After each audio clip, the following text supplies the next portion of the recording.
এই বাগানে সারা দেশ থেকে যে আল্লাহর বান্দারা আসেন, একটাই মাত্র উদ্দেশ্য, আল্লাহ পাককে পাওয়ার আশায় আসেন।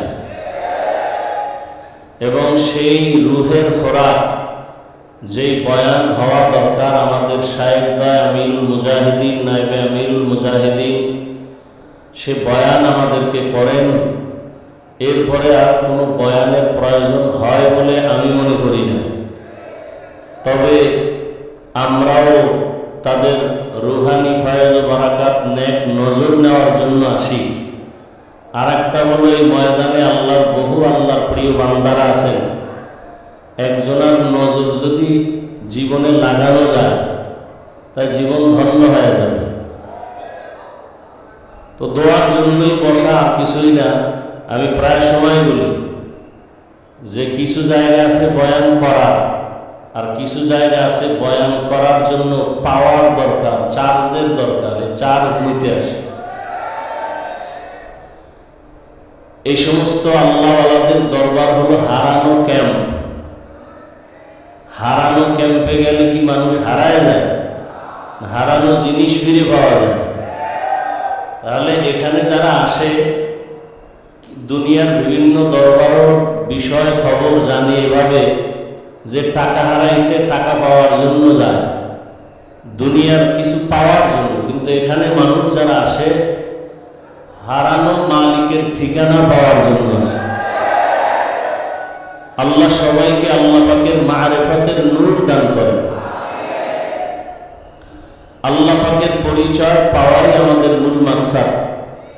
সংক্ষিপ্ত দুইটি কথা বলার নিয়তে কোরআনে হাকিমের এক আয়াত পড়েছি। আল্লাহ বলেন, ওয়া আম্মা মান খাফা মাকামা রাব্বিহি ওয়া নাহান নাফসা আনিল হাওয়া ফাইন্নাল জান্নাতা হিয়াল মাওয়া।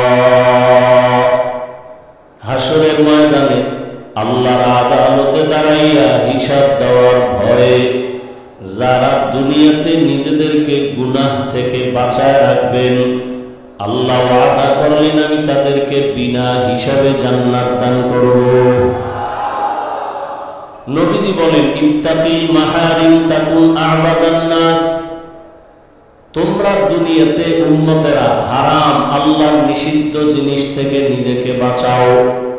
আল্লাহর কাছে মর্যাদা আল্লাহ বাড়ায় দিবেন, মানুষের কাছে মর্যাদা বেড়ে যাবে। তো আল্লাহর ভয় অন্তরে জমা করা, এটা হলো মূল জিনিস। এই ভয়ের নাম খৌফ, এই ভয়ের নাম তাকওয়া, এই ভয়ের নাম খশিয়া। আজকে বয়ান সারা দুনিয়ায় যা চলে, এর থেকে আমাদের দেশে বেশি বয়ান চলে। দাওয়াত ও তাবলীগের মেহনত, পীর মাশায়েখের মেহনত, উলামায়ে কেরামের বয়ান, জুমার খতিবদের বয়ান।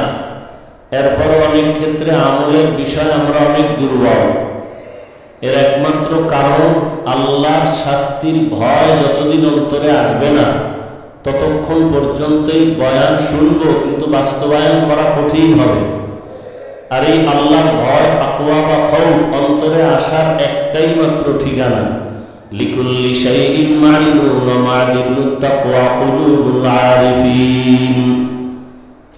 ভালো জিনিস রাখার গোডাউন হলো, প্রত্যেকটা ভালো জিনিস রাখার একটা ভালো গোডাউন আছে। তাকওয়া বা আল্লাহর ভয়ের গোডাউন হলো আল্লাহর আরিফিন যারা, আহলুল্লাহ যারা, ওলিয়ে কামেল, এদের কলব, এদের কলবের সাথে যখন সম্পর্ক হবে, তখন তাদের নজর লাগলেই অন্যের কলবে তাকওয়া অটোমেটিক চলে আসবে।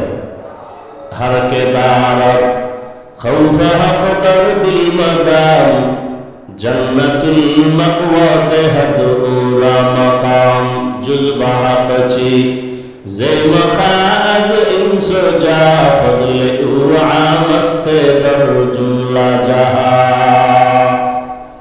এই আল্লাহর ভয় অন্তরে জমা করার জন্যই যত বয়ান, যত মেহনত। আল্লাহ আমাদের সবাইকে তাকওয়াওয়ালা জিন্দেগি দান করেন। বরকতের মজলিস, বরকতের সময়, বরকতের মাস।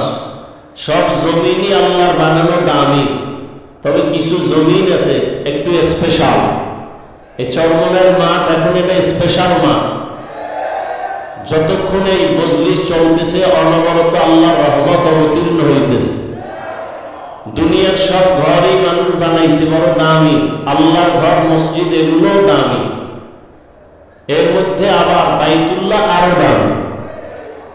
মানুষ সবই আল্লাহর বানানো দামি, আশরাফুল মখলুক, এর মধ্যে যারা ঈমানওয়ালা তারা আরো দামি। ঈমানওয়ালাদের ভেতরে যারা আমলওয়ালা তারা আরো দামি, আমলওয়ালাদের মধ্যে যারা তাকওয়াওয়ালা তারা আরো দামি। আর এই তাকওয়া মায়ের গর্ভ থেকে নিয়ে আসা যায় না। তাকওয়া অর্জন করার জন্য আল্লাহর ওলিদের নেক নজর লাগবে। আল্লাহওয়ালাদের নেক নজরে অনেক পাওয়ার আল্লাহ দান করেন। ইয়া আইয়ুহাল্লাযীনা আমানু ইন তাত্তাকুল্লাহ ইয়াজআল লাকুম ফুরকানা। আল্লাহ বলেন যারা তাকওয়ার উপরে মুজাহাদা করে, চেষ্টা করে, আমি আল্লাহ তাদেরকে স্পেশাল পাওয়ার দান করি। ওই পাওয়ারের নাম ফুরকান। হাদিসে পাকে আল্লাহর নবী বলেন ওই পাওয়ারের নাম ফেরাসাত। قال رسول الله صلى الله عليه وآله وسلم اتقوا فراسة المؤمن فإنه ينظر بنور الله। তোমরা আল্লাহর প্রিয় বান্দাদের ফেরাসাত সম্পর্কে সতর্ক।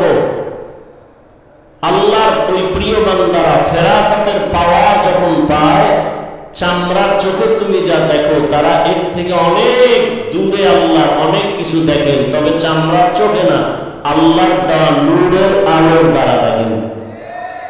ইয়া ইলাহি মুঝসে মুঝকো দূর কর, তাকে দেখো মুঝমে তুঝকো এক নজর। ইয়া ইলাহি तू मेरा माबूद है, या इलाही तू मेरा माशूक है। আল্লাহ তাআলার ভয় অন্তরে জমা করার জন্য বান্দা তুমি আল্লাহ ওয়ালাদের নেক নজর যখন নিতে পারবা, তখন অন্তরের মধ্যে আল্লাহর ভয় চলে আসবে। আর আল্লাহর ভয় যখন আসবে, একটা সন্তান মা বাবাকে অনেক ভয় করে। তার প্রমাণ, মা বাবার সামনে সন্তান অন্যায় করে না কেন? বলে শাস্তির ভয়। ঠিক দুনিয়াতে যেই মানুষ আমার আল্লাহকে ভয় করবে, ওই বান্দা গলায় ছুরি লাগাবে, দাড়ির মধ্যে অস্ত্র লাগাবে না। হরকে দার খৌফে হকদার দিল মদার, জান্নাতুল মাওয়া দেহত مقام جزبہ قچی زی مخاز انسجا فضل اوعا مست در جملہ جہاں। আল্লাহ পাক বলেন হাসরের ময়দানে আমার আদালতে দাঁড়াইয়া জবাব দেওয়ার ভয় যারা দুনিয়াতে গুনাহ থেকে নিজেকে বাঁচাবে, আমি আল্লাহ ওয়াদা করলাম তাদেরকে বিনা হিসাবে জান্নাত দান করব। আল্লাহর আদালতে দাঁড়ায়া হিসাব দেওয়ার ভয় কেন? বলে আল্লাহর আদালত বড় ভয়ঙ্কর আদালত হবে, যে আদালতের মধ্যে রহমতের নবী বলেন মানুষগুলো সব উলঙ্গ দাঁড়ায় যাবে, নারী আর পুরুষ সব উলঙ্গ দাঁড়াবে। আম্মা জান আয়েশা রাদিয়াল্লাহু তাআলা আনহা বলেন, ইয়া রাসূলুল্লাহ, হাসরের ময়দানে নারী পুরুষ যে উলঙ্গ দাঁড়াবে, একজনে আরেকজনের দিকে তাকায় কি লজ্জা হবে না? রহমতের নবী বলেন, ও আয়েশা, হাসরের ময়দানে তো ভয়ঙ্কর হবে, একজন আরেকজনের দিকে তাকাবার হুঁশ কারো থাকবে না। আম্মা জান আয়েশা বলেন, আমি প্রায় সময় দেখি আমার হুজরায় বসে রহমতের নবী মাঝে মাঝে গুনগুন গুনগুন করে কান্না করেন। আমি আয়েশা বড় ভয়, রহমতের নবী আমার কোন বেয়াদবির কারণে কষ্ট পেয়ে কাঁদেন নাকি? আমি মায়ার নবীকে জিজ্ঞাসা করতাম, হে রাসূল, আপনি কেন কাঁদেন? আমার কোন ভুলের কারণে? বলে না। তো আপনি কেন কান্না করেন? রহমতের নবী বলেন, আয়েশা, তিনটা কথা আমার অন্তরে যখন আসে আমি তখন বেশি বেশি কান্না করি। ওই কান্না তখন আমি আর ধরে রাখতে পারি না। এক কান্না হলো আমার জীবনটা এক সময় বড় কষ্টের ছিল। দুনিয়াতে আসি আমি বাবা বলে ডাক দিতে পারি না। 6 বছরে আমি মা হারায়া, 8 বছরে আমার বাবাকেও হারায় ফেলেছি। আমার ওই সময় এতটা মুসিবত, আমার ওই সময় বিপদকালে আমার এক আপন ছিল খাদিজা রাদিয়াল্লাহু আনহা। আমি হেরা পাহাড়ে গিয়া আল্লাহর মহব্বতে ধ্যানে সময় কাটাইতাম। ওই খাদিজা আমার জন্য মাঝে মাঝে নাস্তা নিয়ে হাজির হয়ে যাইত। বেঈমান মুশরিকেরা আমাকে চলার পথে বারবার আক্রমণ আর কাটা দিত, চলতে না পারি। এতটা অত্যাচার, এক পর্যায়ে মুশরিক আমার দুশমনেরা একদিন আর দুদিন না 3 বছর পর্যন্ত আমাকে শিয়াবে আবু তালিবের মধ্যে গৃহবন্দী করে রাখছে। আমার 4 কন্যা সহ আমার খানাও নাই, পানিও নাই, বড় কষ্টের জীবন। 3টা বছর পর্যন্ত কোনো খানা নাই, পানি নাই। আমি রহমতের নবী গাছের পাতাগুলো ছিঁড়ে ছিঁড়ে চাবাইয়া চাবাইয়া ওই গাছের পাতাকে পেটের ক্ষুধা নিবারণ করেছি। ওই খাদিজা তখন বড় নিরাপদ, তারপরও আমার মহব্বতে ওই শিয়াবে আবু তালিবের মধ্যে আসিয়া তিনিও আমার কষ্ট ভাগাভাগি করে নিয়েছেন। ওই খাদিজা আমি দাওয়াতের কাজ করিয়া যত রাতে আসতাম সালাম দেওয়া মাত্র দরজা খুলে যাইত। ও খাদিজা, যত রাত আমি আইসা সালাম দেই আপনি কি ঘুমান না? খাদিজা বলেন, ইয়া রাসূলুল্লাহ, আমি জানি আপনার মা নাই, আপনার বাবা নাই। আমি খাদিজা 2 জন স্বামী বিদায়ের পরে আপনার ঘরে আছি। ওরে আপনার মা যদি থাকতেন আপনাকে বাহিরে রেখে ঘুমাইতেন না। আপনার মায়ের আদর পান নাই, বাবার মোহাব্বত আপনি পান নাই। আমি খাদিজা গুলো মনে করে আমি ঘুমাই না। রহমতের নবী এসে কখন আমার ঘরে এসে ডাক দিবেন। যদি নবী কষ্ট পেয়ে যায় আমি খাদিজার জিন্দেগি বরবাদ হয়ে যাবে। ও আয়েশা, ওই খাদিজার কথা মনে যখন আসে আমি চোখের পানি ধরে রাখতে পারি না। আর একটা কষ্টের কথা যখন আমার মনে হয় আমি চোখের পানি ধরে রাখতে পারি না। কালেমার দাওয়াতের জন্য আমি যখন হেঁটে হেঁটে তায়েফের ময়দানে হাজির, ওই তায়েফের ময়দানে যাইয়া কালেমার দাওয়াত দেওয়ার জন্য হাজির, ওই তায়েফের কাফের বেঈমানেরা বাচ্চাগুলো আমার উপরে যখন ঝাঁপায় পড়লো, লেলিয়ে নিল। তায়েফের ময়দানের কাফেরের বাচ্চাগুলো পাথর মেরে মেরে আমার রক্ত ঝরায়।